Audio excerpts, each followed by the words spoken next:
গদাধর নদীর পারে ভাঙনে ঘুম উড়েছে চিড়াখানা ১ নং গ্রাম পঞ্চায়েতের জয়গীর চিড়াখানা বসপাড়া এলাকার বাসিন্দাদের। ইতিমধ্যেই নদী গর্ভে চলে গিয়েছে বহু আবাদি জমি এবং ঘরবাড়ি। গদাধর নদীর জলস্তর কমতেই নতুন করে শুরু হয়েছে ব্যাপক আকারে পার ভাঙন ঠেকাতে দ্রুত পাথরের বাঁধ চান এলাকাবাসীরা। তা না হলে আবাদি জমি, ভিটে মাটি সব নদী গর্ভে বিলীন হয়ে যাবে বলে আশঙ্কা এলাকাবাসীর।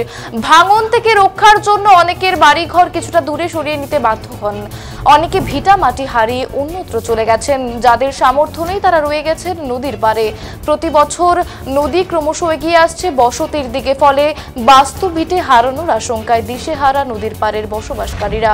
বোল্ডারের পার ভাঙনের দাবিতে বহুবার প্রশাসন এবং জনপ্রতিনিধিদের দ্বারস্থ হয়েছেন তারা, কিন্তু বছর ৩ আগে বোল্ডারের বার তৈরির কাজ শুরু হতেই তা মাঝপথে থমকে যায়। কি কারণে কাজ থমকে যায় বিষয়টি অজ্ঞাত। কাজ শুরু না হয় হতাশ তারা। এদিকে নদী ভাঙনের বিষয়টি প্রশাসনের অজানা নয়। এলাকায় বিধায়ক থেকে শুরু করে বিডিও, সেচ দপ্তরের আধিকারিক এবং গ্রাম পঞ্চায়েত প্রধান ভাঙন দেখতে এসেছেন বহুবার, কিন্তু কাজের কাজ কিছুই হয়নি। জানা গিয়েছে গদাধর নদীর জলস্তর কমতে শুরু করেছে, প্রখর রোদে ভাঙতে শুরু করেছে জয়গীর চিলাখানা বসপাড়া এলাকা। আতঙ্কে রয়েছেন ২ শতাধিক পরিবার। তাদের রাতের ঘুম কেড়ে নিয়েছে এই গদাধর নদী। গত ২ দিন থেকে ব্যাপক হারে ভাঙন শুরু হয়েছে। গত ২৪ ঘন্টায় বেশ কয়েক বিঘা আবাদি জমি নদী গর্ভে তলিয়ে গেছে। ভাঙন অব্যাহত রয়েছে। নদী পার ভাঙনের শব্দে রাতের ঘুমোতে পারছেন না বাসিন্দারা। চিলাখানা ১ নং গ্রাম পঞ্চায়েতের প্রধান বুদ্ধদেব দাস বলেন, ভাঙনের বিষয়টি নিয়ে আমরা উদ্বিগ্ন। ইতিমধ্যে বিষয়টিকে জানানো হয়েছে। তিনি জানান, বছর ৩ আগে ১০০ দিনের কাজের মাধ্যমে বাঁধ দেওয়ার পরিকল্পনা নেওয়া হয়েছিল। হঠাৎ করে সেই বরাদ্দ বন্ধ হয়ে যাওয়ায় সেই কাজ শুরু করা সম্ভব হয়নি।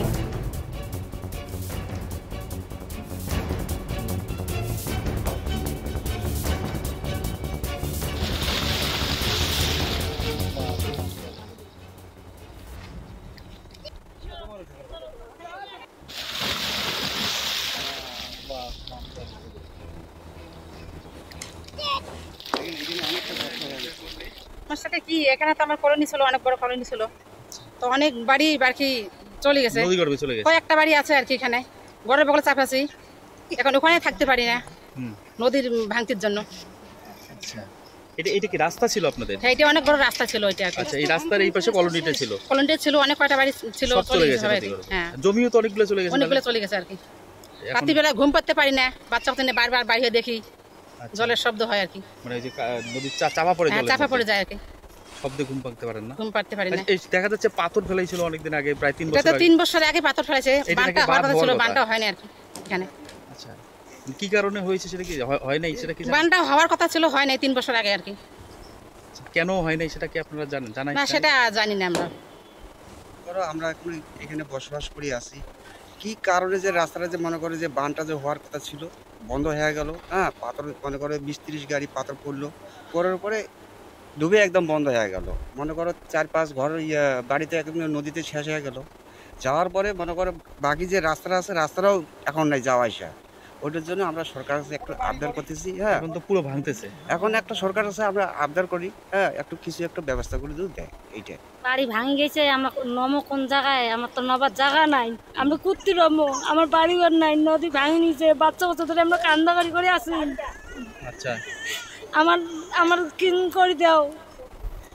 রাতে ভয় লাগে না আপনাদের? রাতে ভয় লাগে, নদীর চাপা পড়ে, শব্দ হয়। আমার নওয়ার জায়গা নাই। মানে ভাঙতে ভাঙতে তো একদম রাস্তার কিনারায় চলে গেছে। হ্যাঁ, এখন এটুকু ভাঙতেছে না? হ্যাঁ, গোটাই ভাঙে গেছে। যেটুকু রাস্তা আছে সেটাও শেষ। যেখানে আসলে তাও আমার যাওয়া রাস্তা বন্ধ হয়ে গেছে। কি নাম আপনার? সমস্যা বলতে আমাদের তো বাড়ি হচ্ছে নদীর পাড়ে। এই নদী ভাঙতিটার জন্য অনেক কয়েকবার পিটিশনও দেওয়া হয়েছে। এটা কলোনি, তা এখানে ভিডিও একাধিকবার এখানে আসছে। এখানে এমনকি আমাদের বিধায়ক যে রবি ঘোষ, উনি পর্যন্ত আসছিল। এই বাঁধটা স্যাংশন হয়েছিল, আপনারা দেখেন ওইদিকে ২৫-৩০ গাড়ি পাথর পড়ে রয়েছে। কত বছর আগে পাথর? এটা বছর ৩ আগে হবে। আচ্ছা, সে স্যাংশন হওয়া কাজটা কারণে বন্ধ হয়ে গেল এটাই আমরা জানি না। এখানে 5 থেকে 7 ঘর লোক এখান থেকে উদ্বাস্তু হয়ে গেল, মানে নদী সব গর্ভে নদী বাড়িঘর। গর্ভে চলে গেছে। এখনো 5-7 ঘর আমরা আছি। এই যে দেখতেই পাচ্ছেন সামনে একটা বাড়ি, একটা প্রাচীন কালের গাছ, সামনে ওইদিকে বাড়ি, এই যে ও এখানে বাড়ি তো একটা অর্ধেক বাড়ি, চলেই গেছে। হ্যাঁ এগুলো বাড়ি অর্ধেক চলে গেছে। ওই যে পাথরও দেখো অর্ধেক চলে গেছে। মানে কি কারণে বাতটা হইলো না এটা আমরা আজ পর্যন্ত বুঝতে এখন পারলাম না। যাওয়ার রাস্তাটা সেটা তো শেষ। এটা যাওয়ার যে যাওয়া আসার রাস্তা, এদিকের এখনো 5-7 ঘর লোক এদিকে যাওয়া আসা করে, সে রাস্তাটাই যে দেখেন ভেঙে শেষ, এদিকে যাওয়ার মতো কোনো এখনো তো ভাঙতেইছে। এখনো তো ভাঙতেইছে।